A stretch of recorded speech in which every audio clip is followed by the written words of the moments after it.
Hello everyone, আসসালামু আলাইকুম। আজকে আমি গরুর মাংস রান্না করব।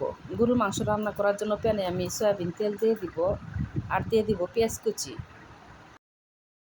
পেঁয়াজ আমি তেলের মধ্যে ভেজে নিয়ে এখন আমি দিয়ে দিব তেজপাতা, দারুচিনি, সাদা এলাচ, লবঙ্গ, গোলমরিচ।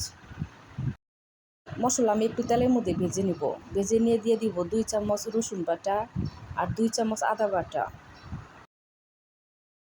আদা রসুন তেলের মধ্যে কিন্তু ভালো করে ভেজে নিতে হবে, যেন আদা রসুনের কোনো গন্ধ না থাকে, এরকম করে ভাজতে হবে। আমার আদা রসুন তেলের মধ্যে ভেজে নেওয়া হয়ে গেছে। এখন আমি দিয়ে দিব 2 চামচ ধনিয়ার গুঁড়া আর 2 চামচ শুকনো মরিচের গুঁড়া, 1 চামচ হলুদের গুঁড়া আর স্বাদ মতো লবণ, আর দিয়ে দিব 1 চা চামচ জিরার গুঁড়া। এখন আমি মশলা কষিয়ে নেব। মশলা যেন পুড়ে না যায় তাই আমি সামান্য একটু পানি দিব। মশলার মধ্যে পানি দিয়ে সুন্দরভাবে কষিয়ে নিতে হবে। এই কষানোটা কিন্তু অনেক সময় নিয়ে একটু কষাতে হবে, তাহলে দেখবেন যে রান্নাটা ভালো হয়। মাংস কষানো যতটা ভালো হবে খেতে ততটাই ঠিক ভালো লাগবে। মশলা কষিয়ে নিয়ে এখন আমি ধুয়ে পরিষ্কার করে রাখা মাংস দিয়ে দিব। গরুর মাংস মশলার সাথে মিশিয়ে নিয়ে এখন আমি ঢাকনাটা ঢেকে দিব। ঢাকনা উঠিয়ে আমি মাংস নেড়ে দিচ্ছি। এখানে আমি আর কোনো কষানোর মধ্যে পানি দেব না, মাংসের মধ্যে এমনি পানি উঠবে। এখন আমি ঢাকনাটা ঢেকে চুলার জাল কমিয়ে দিয়ে 20 মিনিটের মতো রান্না করে নিব।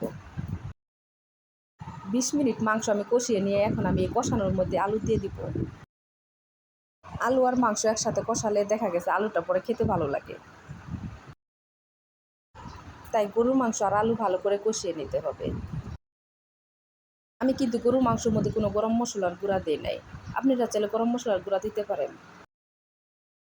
গরুর মাংস রান্না করতে কিন্তু এমনি অনেক মশলা লাগে, তার মধ্যে যদি গরম মশলার গুঁড়া দিই তাহলে এটা কালো ভুনার মতো হয়ে যাবে। তার জন্য আমি গরম মশলাটা স্কিপ করছি। আপনারা যদি গরম মশলা গুঁড়া পছন্দ করেন অবশ্যই দিবেন। মাংস আমার কষিয়ে নেওয়া হয়ে গেছে, এখন আমি দিয়ে দিব গরম পানি। গরুর মাংস অবশ্যই গরম পানি দিয়ে রান্না করবেন, তাহলে দেখবেন যে মাংসটা তাড়াতাড়ি সেদ্ধ হয়ে যাবে। এখন আমি উপরে দিয়ে দিব 4-5টা কাঁচামরিচ আর দিয়ে দিব 1 চামচ ভাজা জিরার গুঁড়া। এখন আমি ঢাকনাদার ঢেকে মাংস রান্না করে নিব। আমার ভিডিও যদি আপনাদের ভালো লাগে অবশ্যই লাইক, কমেন্ট, শেয়ার করবেন আর আমার চ্যানেলটি সাবস্ক্রাইব করে চ্যানেলের পাশেই থাকবেন।